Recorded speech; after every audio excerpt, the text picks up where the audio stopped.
Alright, the next thing I'm going to work on is putting in the new radio. That's, I think, about where I want it. I don't think I talk too much about it, but before it was up here. And it was just kind of awkward to get to, and yeah, I didn't really like it. So, what I'm doing is we're going to move it into here. At least the back of it will be right about here. Right about there. And then you can control it more easily from this other side. And I've taken some of those wire nails that they use to just kind of put wires up in place, and I've started, well, I didn't start here, but it came out right here on this edge. So there's a little gap in there I sent it through. That gap goes through all the way to inside the cupboard. And then, so if you can see this, it goes down, and then goes underneath this, comes back up, and then up this side, and kind of hangs right there. So for now, I'm just going to leave it there. I need to cut it out, which I'm going to use this little Dremel tool that I have, used for cutting drywall, but I think it'll work for this. I'm going to have to use that. I'm going to cut it out. Hopefully it goes through both. It's not super thick, an inch maybe. And then find a way to mount it. The old radio was mounted on this piece. I might cut that and use that piece. I gotta make some adjustments inside the closet too. There's a shelf already in there. Maybe I'll use that shelf. I don't think it sticks out enough, so probably won't use that. But I'm gonna try to use maybe this one. Just cut it down on my saw, and then, or just a piece of plywood. I don't know. We'll see.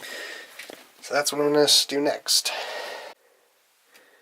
Alright, so I got the hole cut out, and I trimmed it a bit to fit, and now I have put these little things in here as supports, just kind of screwed them in, because this side's a little loose, and the top isn't bad. But now, you can see, there we go. Okay, that fits in. Now I just got to figure out how to, I got to get those little tines in so that it stays in. And then that should be good. I mean, it's pretty solid. This is the deck I got. It's like $20, $30 deck off Amazon. Boss, no CD player, Bluetooth. It's alright. So, we're going to put that in a bit.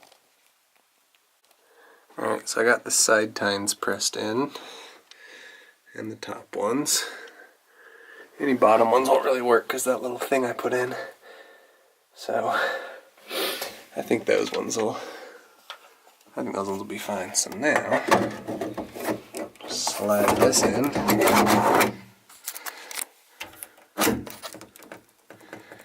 Now it's nice and solid. As you can see, comes through on this back side. Not really too bad. I don't think I'm going to have to worry much about it, so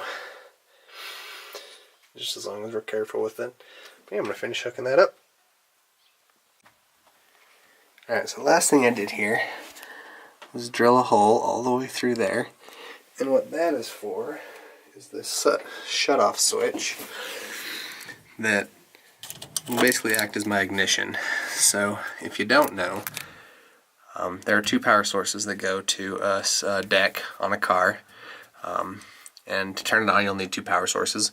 One is your constant, which comes straight from the battery. The other one's the ignition, so that tells this to turn on. So this is going to act as my ignition because I don't have one in here, and so if I run it straight to it, it'll just turn it on right when I plug it in. I'll be wasting power, and we don't want that. So the old deck had a little actual off switch on it on the volume knob. This one doesn't. This is newer and they don't do that. So yeah, I gotta add this, which, if you can see on the back here, let's see if it'll focus. Come on, buddy. I don't think it's gonna focus. There it goes, kind of. So you can see it, you got supply, load, and ground. Or earth, I guess. So if the LED's on, that means that it's going to your load. Your load is whatever you're trying to power. So in this case, it's going to be the deck.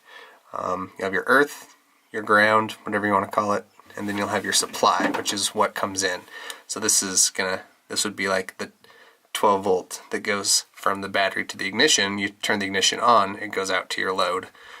Hopefully that makes sense. But yeah, so we have to hook that up in addition. Alright, so I got the radio installed.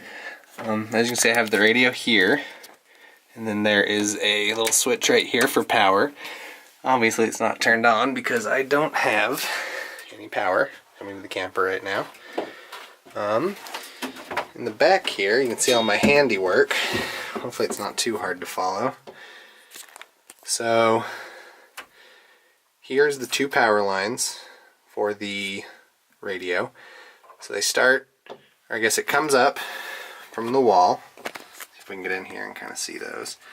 So it comes up from the wall and then comes into the bottom of the switch up here, and then from there you have your supply, and my ground's right here, and that goes back down out, and then I have the power coming out.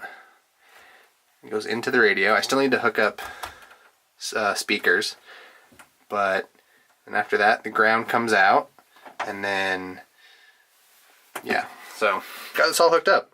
I haven't actually tried it to see if it works, but I'm assuming it does. So what's next? I gotta figure out where I want to put speakers at.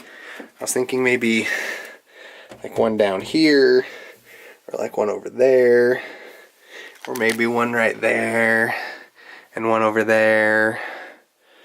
I'm not really sure, so we'll see. We'll see what happens. And as for the radio, that's about it. I did start trying to get this apart over here. Ooh. And I found it's kind of water damaged. I think the window leaked, along with maybe the corner of the seal on the outside. So yeah, gonna have to remove at least all this. I don't think the stuff in the cupboard is as bad, but I'm gonna have to remove all this stuff.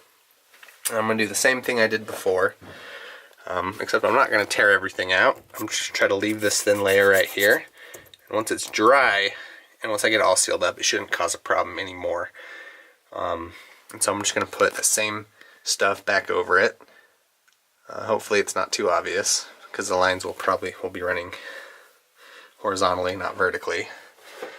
And then yeah, I started trying out this backsplash as well, which actually goes another like 8 inches underneath the countertop, and the countertop's kind of hard to pull off, so I'm just gonna basically end up probably using a Dremel and just cut all this off, and then when I put the piece of wood back here, I'm gonna just kind of notch it so it kind of sits over top of this.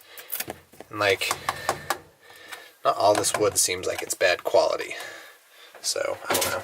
Same thing here, probably just take the Dremel, cut this piece out, cut that out, and then I'll have to find a way to put a new backsplash up. I'm not sure what I'm going to do yet for that, but it should be alright. We'll see. I probably just shouldn't have torn it out at all, and I could have just covered it, but no, I didn't do that. Oh well. And then also I got the coverings off of, I got the hood off here, and then I got the top of the stove and the door for the oven off. They're right down there. They're going to be repainted eventually. But for now, they're just kind of chilling. And last thing, got this window pretty much as good cleaned up as it's going to get.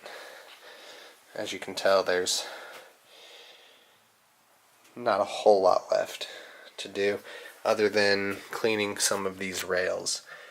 If anyone happens to know of a company who sells these, or even these little plastic inserts that were used to seal it, that would be awesome if you could maybe send me a message or leave it in the comments.